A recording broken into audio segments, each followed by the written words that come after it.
Nyakubahwa Perezida wa Repubulika, turagushimira cyane ku ijambo ryiza tugejejeho ndetse n'ubusabe bwacu mwakiriye. Imana ibishimire kandi izabibahembere. Uyu mwanya rero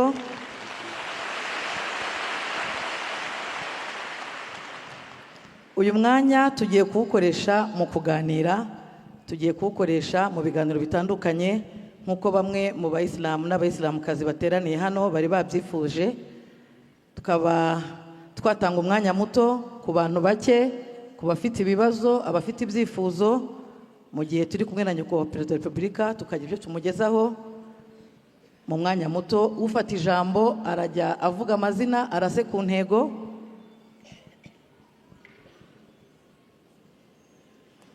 Reka duhere kuri kino gihande cy'inyuma yacu.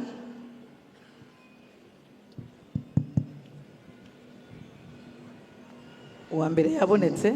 Murakoze ko mu mwanya. Murakoze Nyakubahwa Perezida wa Repubulika kumpa uyu mwanya wo kuganira muri kino gitaramo. Nyakubahwa Perezida wa Repubulika, nitwa Rugema Ramazani, ndi umuturage wo mu karere ka Nyarugenge, umujyi wa Kigali. Mfashe uyu mwanya muri iki gitaramo Nyakubahwa Perezida wa Repubulika kugira ngo nongere mbashimire.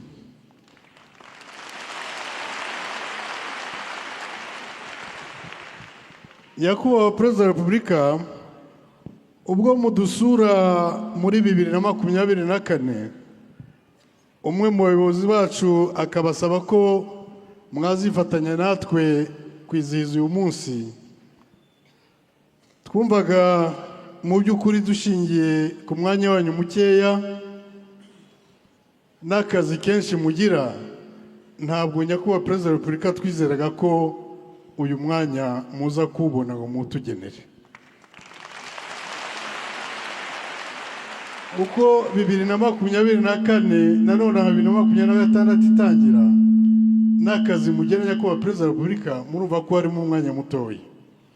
Ndagira ngo rero mbikuye ku mutima kandi mfatanije n'abayisilamu bari aha bose, twongere tubashimire Nyakubahwa Perezida wa Repubulika.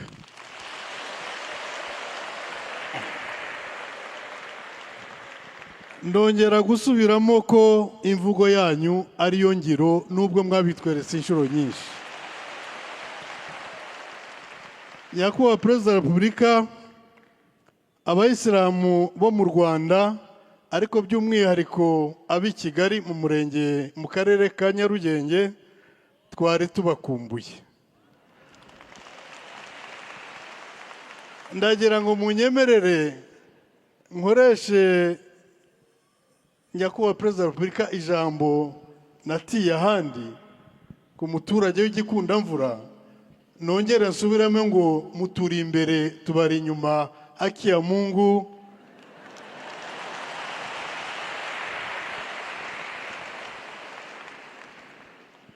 Tuzumva impanuro zanyu kandi tuzakoresha uko dushoboye kose mu rukundo muduha, mutugaragariza, natwe dukora iyo bwabaga, tubafashe mu kubaka u Rwanda twifuza.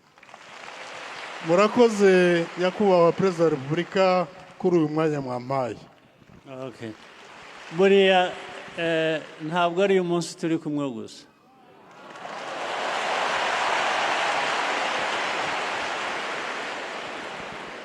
No muri Ramadhan twari kumwe. Yabaga turi kumwe. Murakoze cyane. Turacyakomeza n'abifuza kugira ibyo baganiraho cyangwa se batuganiriza. Reka noneho tuze kuri iki gihande cya hano hafi. Undi yabonetse.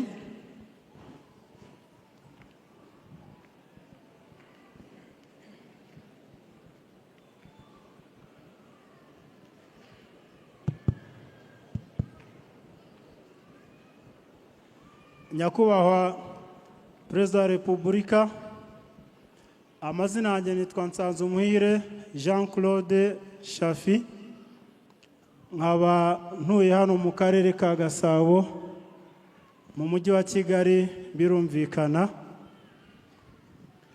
Nkaba ngize amahirwe rero adasanzwe yo kugira ngo mbone umwanya wo kongera kubashimira kimwe n'Abanyarwanda twese muri rusange tubari inyuma aho mwadukuye hasubiyemo kenshi, havuzwe imyaka myinshi. Nyakubahwa, turabashimira.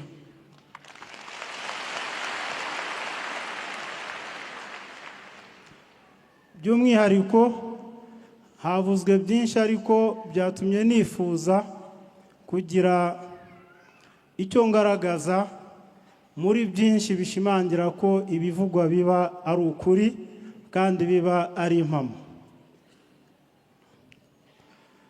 Mu mabyiruka yanjye nakuze nkurira muri sosiyete itari y'Abayisilamu y'abandi Banyarwanda mu myizerere y'Abakristu. Ubwo nari umujene, umusore mutoya, ngira amahirwe yo kumva indi myizerere yo mu zindi gahunda zindi harimo n'Ubusilamu.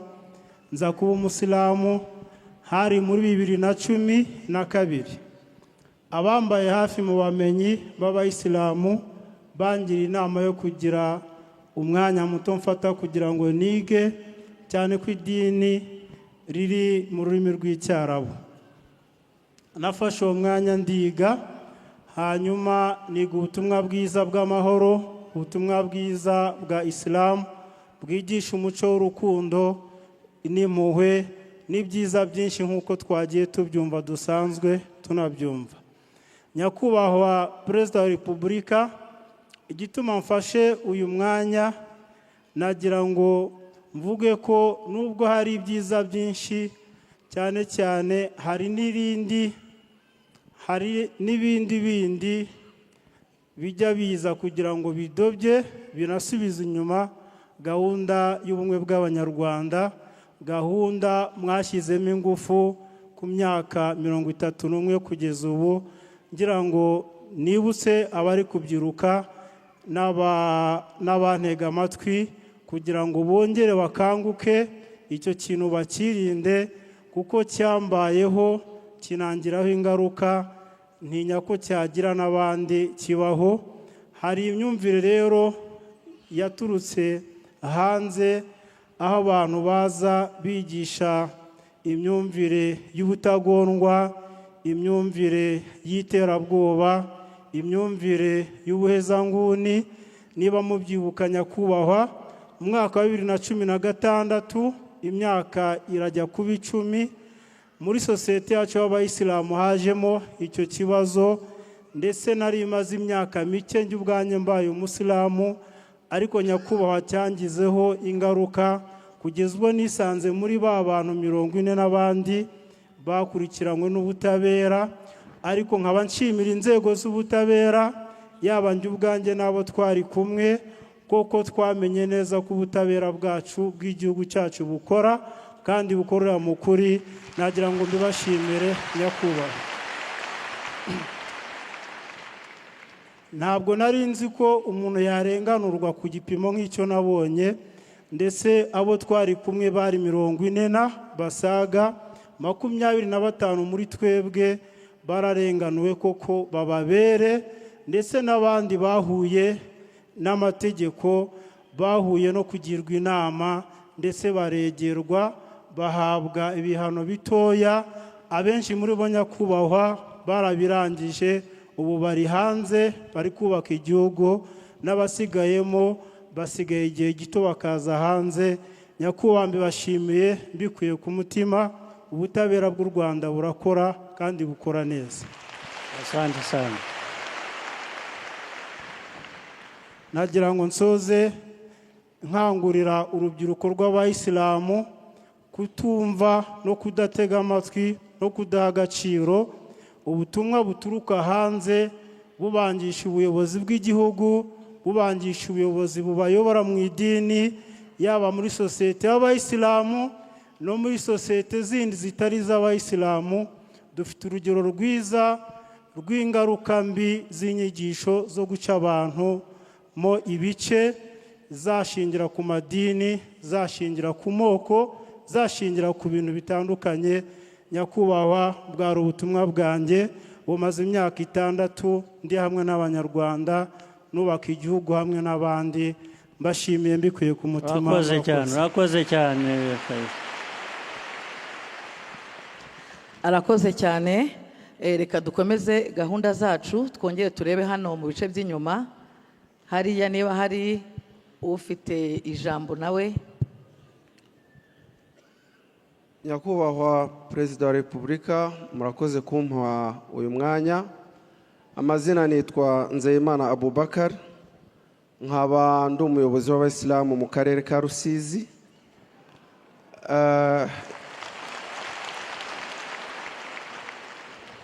Nyakubahwa Perezida wa Repubulika, nk'uko nari maze kubivuga, ndi umwarimu w'idini mu by'iyobokamana.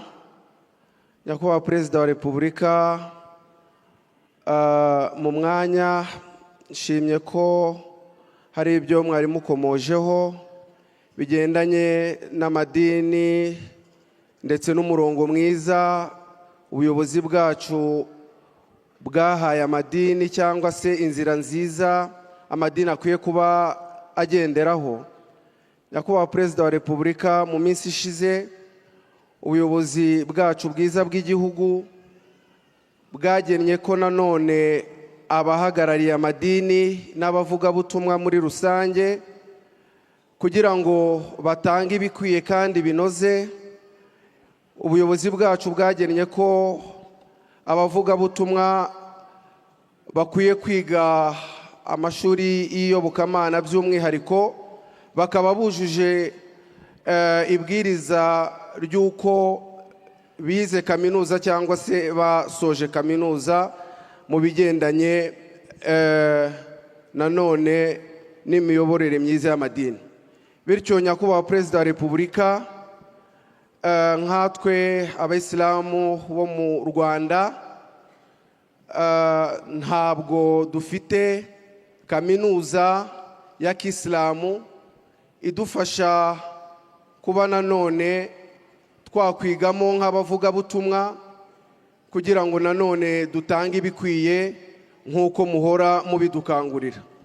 Nyakubahwa Perezida wa Repubulika, niyo dushaka kujya kubahiriza iryo bwiriza ryiza n'iryo tegeko riri mu nyungu zacu n'inyungu z'Abanyarwanda, bidusaba kujya mu bihugu bya kure cyangwa se nanone mu bihugu by'abaturanyi, ariko nanone bikatugora, haba ari mu buryo bw'urugendo, mu buryo bwa mikoro, ndetse no mu buryo bundi bugiye butandukanye.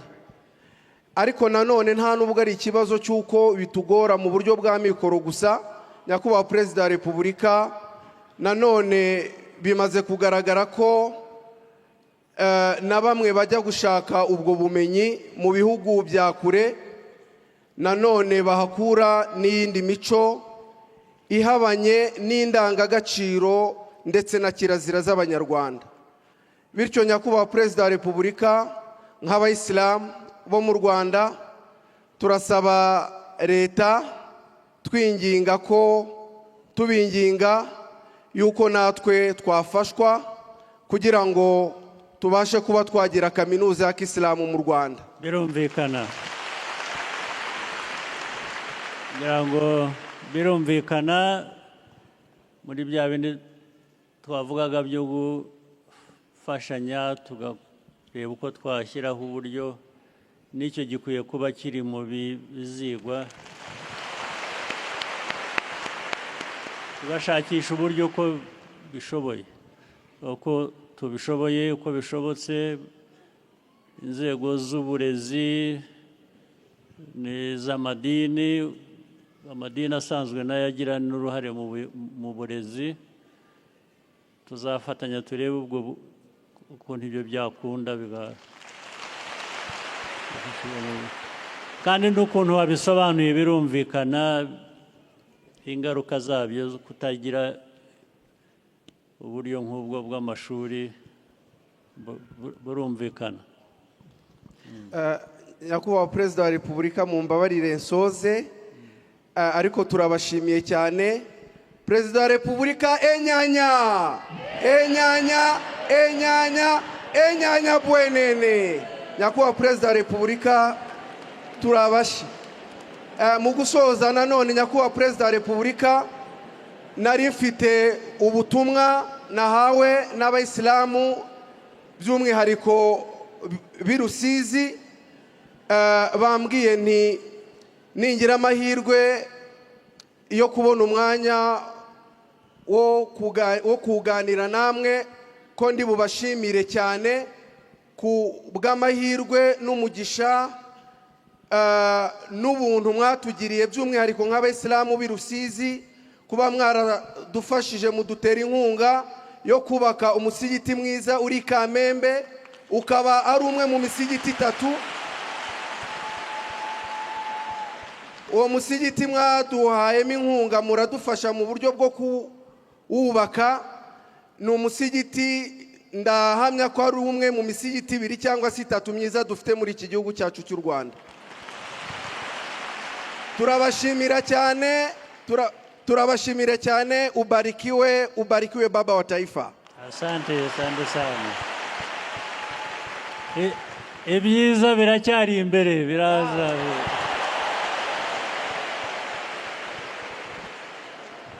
Murakoze cyane nyakubahwa perezida wa repubulika ati byiza biracyari imbere ni ibyo kwishimira ni iby'agaciro nk'abayisilamu. Reka dusoze rero ku mwanya nyakubahwa yari yatugeneye ariko turafata undi muntu umwe muri kiriya gihande protokole niba ihari yadufasha kuduha umuntu umwe muri kino gihande noneho bakamuha mikoro akagira nawe icyo atuganirira n'icyo atubwira. Murakoze.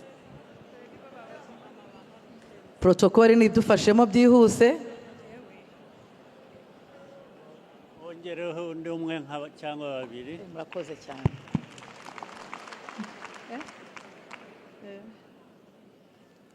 Nyakubahwa wa Repubulika y'u Rwanda, assalamu alaikum wa rahmatullahi wa barakatuh. Amazina yanjye nitwa Batamuriza Fauzia, nabaga muri South Korea ariko ubu ngubu ntuye Nyamirambo, ni naho nakuriye Majengo. Ndabanza kushimira perezida wacu Paul Kagame warakoze kutuhesha icyubahiro n'agaciro mu gihugu cyacu no hanze y'igihugu cyacu amahanga yose. Jewe navuye mu Rwanda kera ariko icyanyemeje ko u Rwanda ruteye imbere n'amahanga yo hanze none hasigaye arwifuza, nakinnye filime n'Abahinde n'Abazungu bandi bampa ibyo kuvuga muri iyo filime, barangije barambaza ariko uva mu kihe gihugu? Ndababwira mva mu Rwanda, ndi umunyarwandakazi.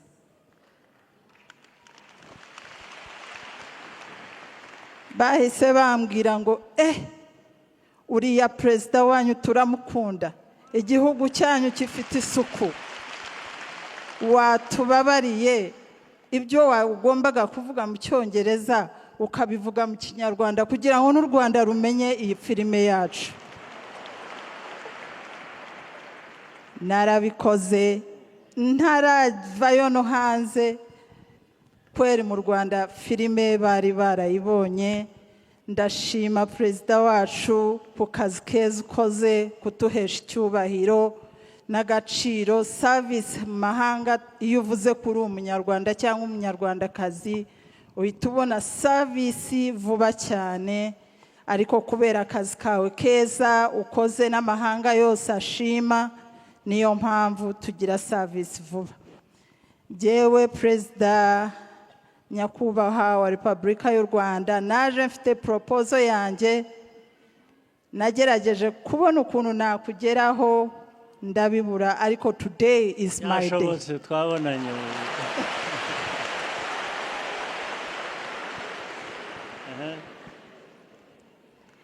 today is my day, ndasaba umpe chance tuhure nkuhe proposal yanjye. hari abamfasha mu kazi ndashaka ko bazagushaka mubonane. Hari abamfasha ku kazi barakwegera hanyuma bazashyireho uburyo iyo proposal yazangiraho. Thank you so much. Thank you so much. Urakoze cyane Perezida wa Repubulika y'u Rwanda. murakoze cyane nyakubahwa Perezida wa Repubulika yari yatwemereye ko twaha abandi bantu babiri umwanya bafite protokole, rero yadufasha byibuze tukongeraho umuntu umwe bitewe n'uko gahunda zihutirwa. Hano mu cyubahiro hari umusaza wasabye ko tumuha umwanya. Hari umudamu hariyo ugiye wafashe mikoro ugiye kuvuga. Nyuma y'uriya mudamu turasoreza kuri uyu mubyeyi, niko gahunda. Murakoze cyane.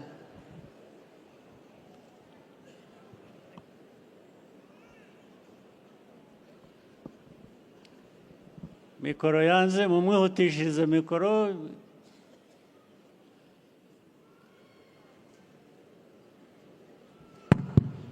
Murakoze.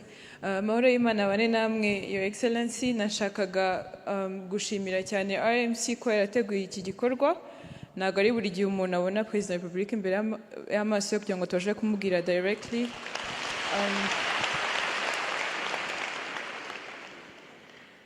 Your Excellency, mwatubwiye ko ubutaha mwe muzakora ibyanyu mukaza mutubaza twari icyo twakoze. Njye nashaka gusaba, wenda ndibeshya ariko nibyo nabashe kubona, turasaba RMC ko yashyiraho urubuga website ya RMC aho ibintu byose bigaragara very clearly, tukamenya ngo komite ni iyi ngiyi. nk'ubu mpagaze aha ngaha ndi umudamu ariko ntabwo nzi ninde ushinzwe abadamu muri RMC. Hari abantu batazi ninde ushinzwe urubyiruko, turifuza ko mubidushiraho bikagaragara tukamenya.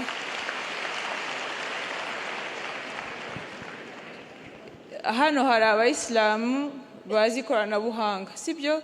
Babikora mu bahembe cyangwa ntimubahembe, dukora n'Imana tubone ngo porogaramu ziri gukorwa ni izi ngizi, gahunda iri gukorwa ni iyi ngiyi, kugira ngo habeho nk'uko Your Excellency mukunda kwivuga ibivuga rwose birumvikana, ndetse abantu mukajya mubona aho mutangira ibitekerezo byubaka.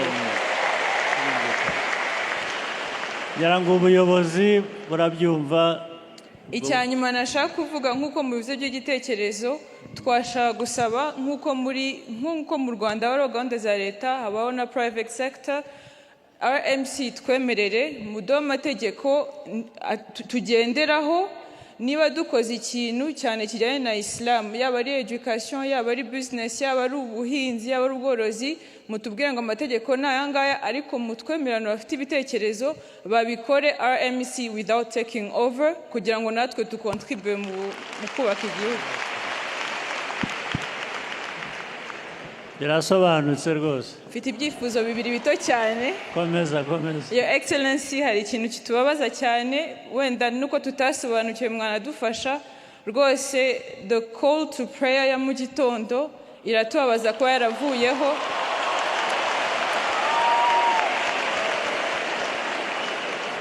Harimo iki? Adana kuriya bahamagara abantu ngo bajye gusenga ntabwo bikibaho mu gitondo. Ntabwo bibaho.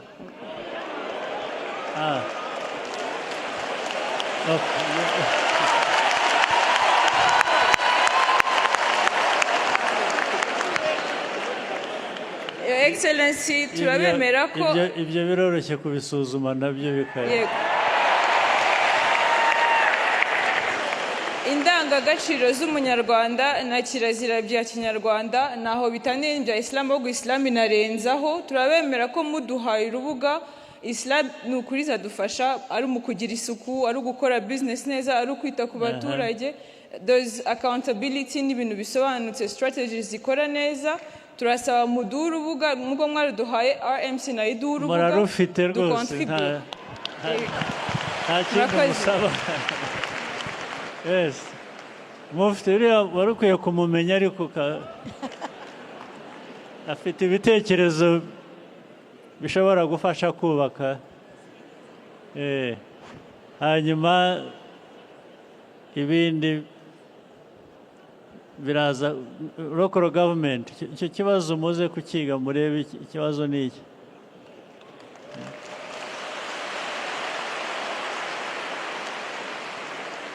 murakoze cyane. Mutinya babakangura mu gitondo ni iki?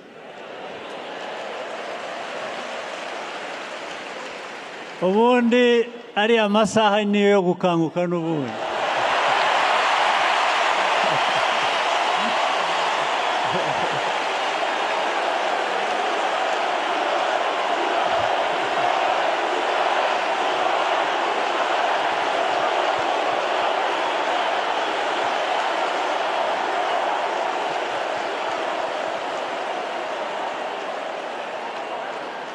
Wenda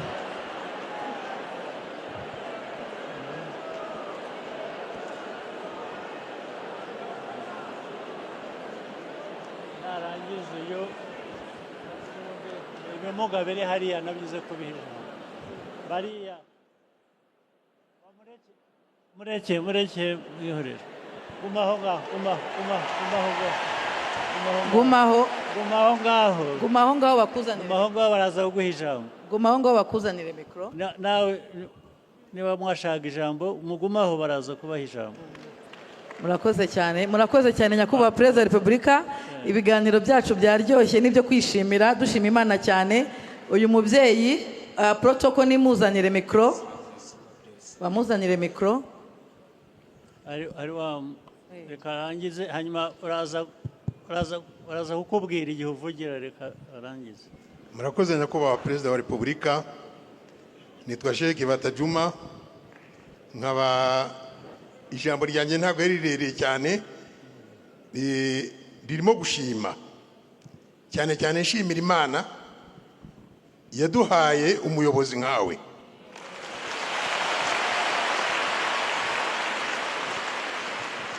icya kabiri nyakubahwa perezida wa repubulika, ndagushimira ijambo buri gihe ubwira abanyamahanga babandi baba bashaka kutujyana uko bashaka, ukavuga ngo sibo mana. ririya jambo iyo urivuze na Nyagasani uri mu ijuru arishima cyane. nyakubahwa perezida wa repubulika, iryo jambo uzarikomeze rwose. ikindi nyakubahwa perezida wa repubulika, ahantu hejeje u Rwanda n'abanyarwanda, abashaka kuhasubiza inyuma ni benshi cyane.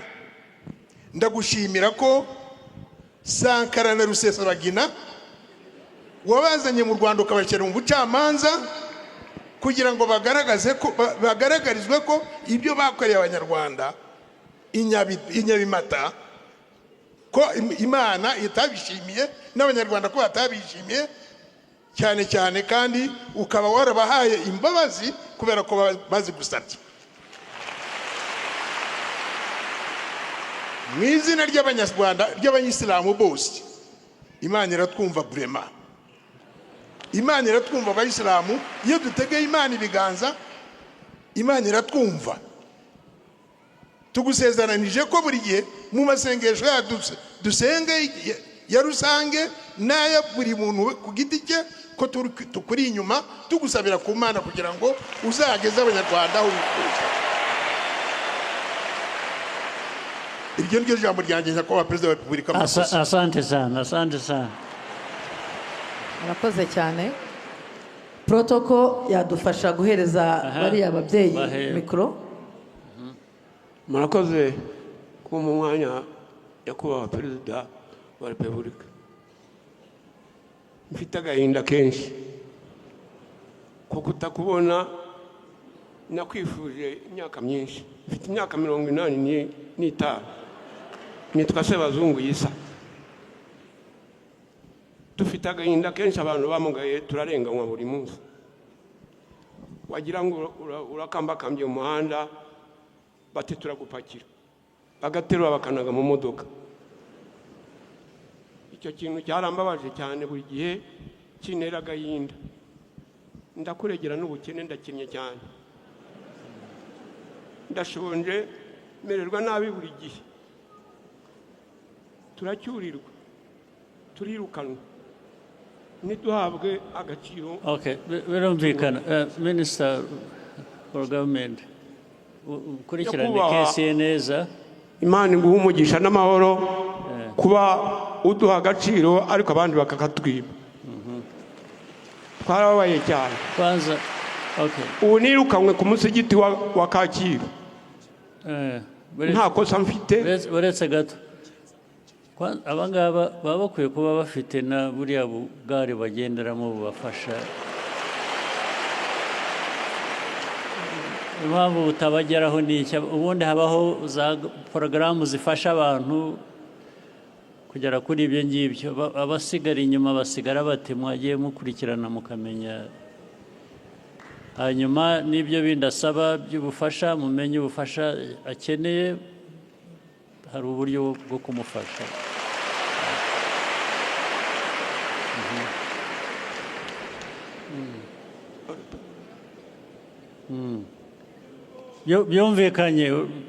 Birumvikana ibishoboka byose biraza gukorwa vuba na bwangu nta kibazo. Menye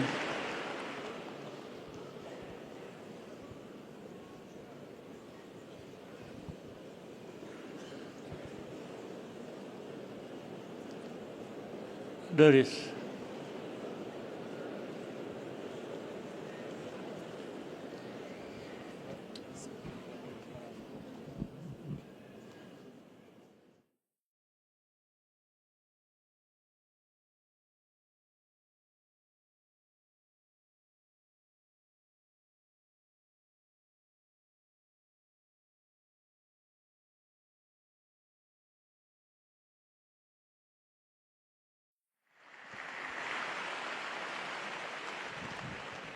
Undi we hari ibindi afite bitandukanye, hari n'undi nawe afite ibyo ashaka kuvuga.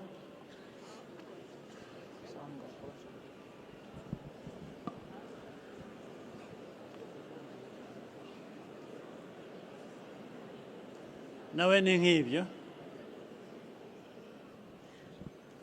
Umudamu we bite nawe ni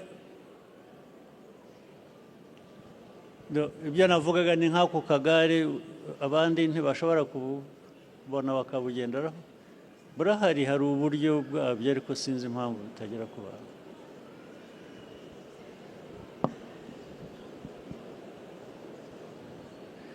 Mubumve bose hari n'undi wari uje inyuma. Mubumve ibibazo byabo, hari uburyo bwo kubikemura.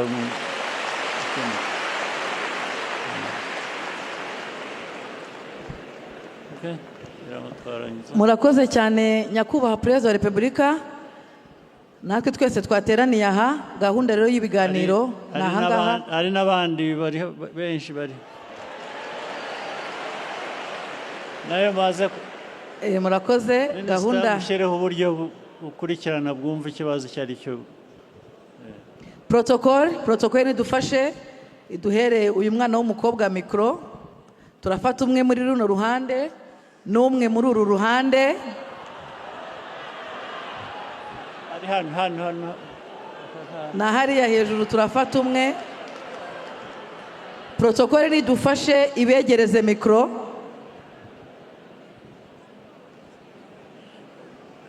Assalamu alaikum wa rahmatullahi wa barakatuh. Mbe ndashimira Imana, ndashimira umuyobozi w'igihugu, Perezida wa Repubulika y'u Rwanda. Umutima wanjye uranezerewe cyane cyane, n'ubwa mbere muye namwe amaso ku maso. Naye narabisabye Imana mu masengesho ya buri munsi ko Imana yazampuza namwe tugahura. Rwose ni ibyishimo bikomeye mu mutima wanjye n'uw'abayisilamu n'uw'abanyarwanda muri rusange. Ndasabira imbabazi musaza wanjye ufunzwe, afungiwe imageragere, yishoye mu biyobyabwenge, afite abana bato, mama arashaje ntabwo akibashije kubarera, ni njyewe ubafasha ariko nanjye ibyo aho nkura ni hafi ya ntaho nyine ni gake gake. Nabasabaga narebye kenshi mutanga imbabazi, narebye kenshi muracyazitanga, muzahora muzitanga. Ndamusabira imbabazi ntazongera rwose, kubera Imana ibibafashemo.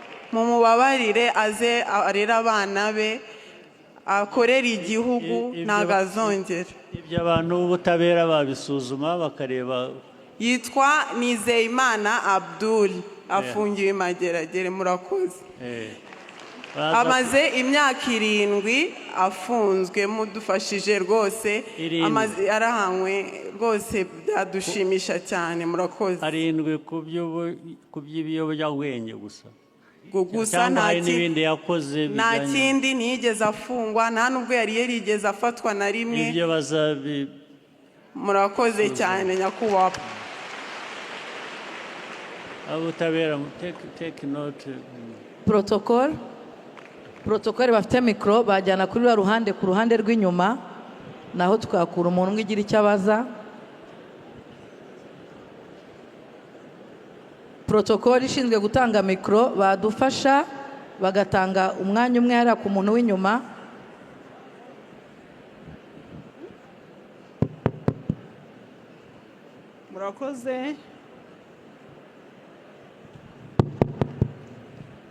Murakoze nyakubahwa Perezida wa Repubulika, mbanje kubasuhuza mbifuriza amahoro, imigisha n'impuhwe by'Imana mubane nabyo.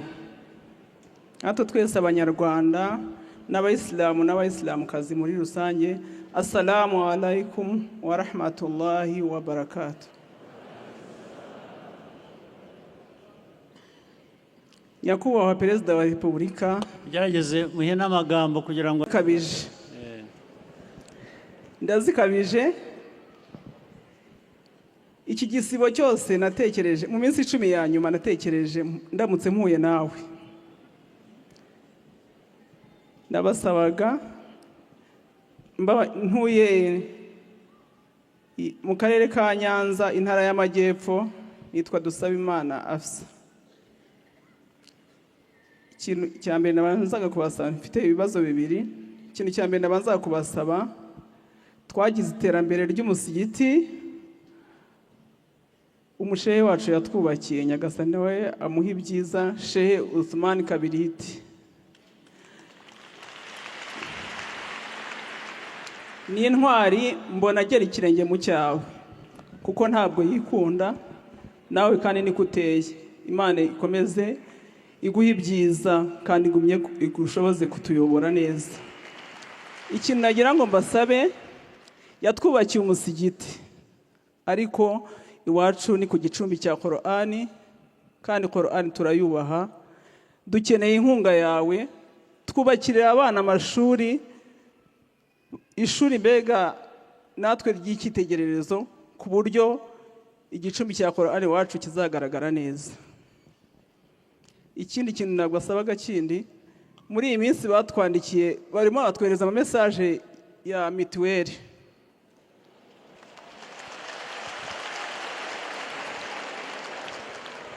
Ngenda banza nivugire, ni ukuvuga ngo ngiye mfite abana 2, biwacu ni ntaho nikora pe. Nabaga mu cyiciro cya 2, ariko natungwe no kubona message, mfite abana banjye 2, nanjye ningewe ninjye ubahagarariye. Ni ukuvuga ngo nagiye kubona ntungwe na message inyereka ngo ngomba kwishyura 2026 ibihumbi 60 bya mituweli. Kandi no kuvuga ngo twatangaga 3,000, ariko mu by'ukuri nta bushobozi mfite. Sinkora, ngira ikibazo cy'umugongo, mba ndyamye mu rugo, ngira ngo abantu bose biwacu barabizi. None twagira ngo duhe ubufasha. Murakoze. Imana ikomeze. Ariko ubufasha bwa mbere bukwiye kuba buriho n'inzego zibishinzwe. Nk'icyo wavigize ntabwo byategereza igihe nzabonekera nkaha cyangwa iki. Muba mukwiye kugeraho mubigeza, bikazamuka mu nzego, bikanafasha no kugira ngo igihe abantu baba bagena biriya bigomba gukorwa, bamenye ko hariho abantu nkawe bakwiriye kuba bafashwa. So uburyo wabuze aho kigeza mbere, nacyumvise kandi turaza kubikurikirana. Ariko ndagira ngo mvugire n'abandi batari hano cyangwa bafite ikibazo nk'icyawe baba bakwiye kugira aho bageza ikibazo nk'icyo cyangwa icyifuzo nk'icyo. Haba habaye iki? Waragerageje biranga, byagenze bite? Ku nzego z'ibanze no ku zindi nzego haba hakwiye kuba hari uburyo abantu bumva ibintu nk'ibyo, noneho no mu gufata ibyemezo tukagera aho duhera. Sibyo? Ari hehe wavugaga? Ni njyewe. Byagenze bite? Wabuza undi muntu waganyira kugira ngo bimenyekane abantu umuturanyi yaragerageje bamubwira nyine ko bazabasubiza, ubwo nagira ngo nyine barize muri rusange kuko njye nari ndwaye. Sawa. Murakoze cyane. Twareba no kuri uruhande rwa hano inyuma.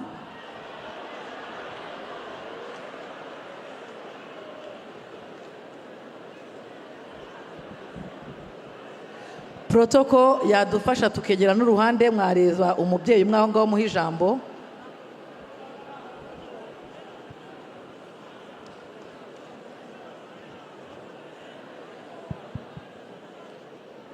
Mwihute mugere vuba turebe ko. Assalamu alaikum wa rahmatullahi wa barakatuh. Nitwa Masumbuko Leoporo Hassani, homoka i Rubavu, mfite imyaka 72. Ikibazo cya mbere ni kimwe gihwanye n'icyuriya mubyeyi abajije cyerekeranye na mituweli. Ubu nanjye banshyize mu agomba gutanga ibihumbi 20 kandi nta mbaraga mfite.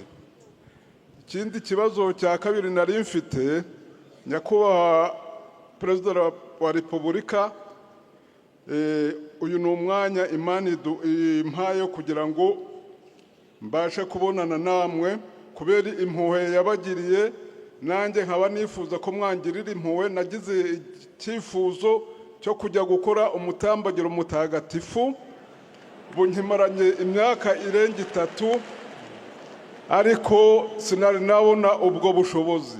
None ku bushobozi bw'Imana nkaba nifuzaga ko ibibazo bibaye bibiri rero. Icya mbere ni icya mituweli, icya kabiri ni cyo mutambagiro. Ibyo ubinyuze muri aba ngaba, abagomba kuba bafite ibyo byifuzo cyangwa ibibazo ni benshi cyane. Reka turebe uburyo twabinyuzamo. Abayobozi bw'idini n'abayobozi b'izindi nzego mwajya mwumva neza, tukareba ibishoboka bigakorwa, bidashoboka bigasobanuka. Murakoze cyane bavandimwe bayisilamukazi duteraniye hano, ndetse namwe mwese twahuriye muri iki cyumba twakira umukuru w'igihugu cyacu nyakubahwa Perezida wa Repubulika Paul Kagame. Ndagira ngo twigomwe uyu munsi dusoreze hano. Abafite ibyo bifuza ni byinshi, abafite ibibazo bari kubaza ni benshi. Ubutaha insha Allah tuzongera duhure nawe, tuzasubukurira aho twari tugeze, ariko uyu munsi tumuhe umwanya abashe gukomeza gukora inshingano z'igihugu cyacu. Murakoze. Murakoze cyane, mugire amahirwe mwese.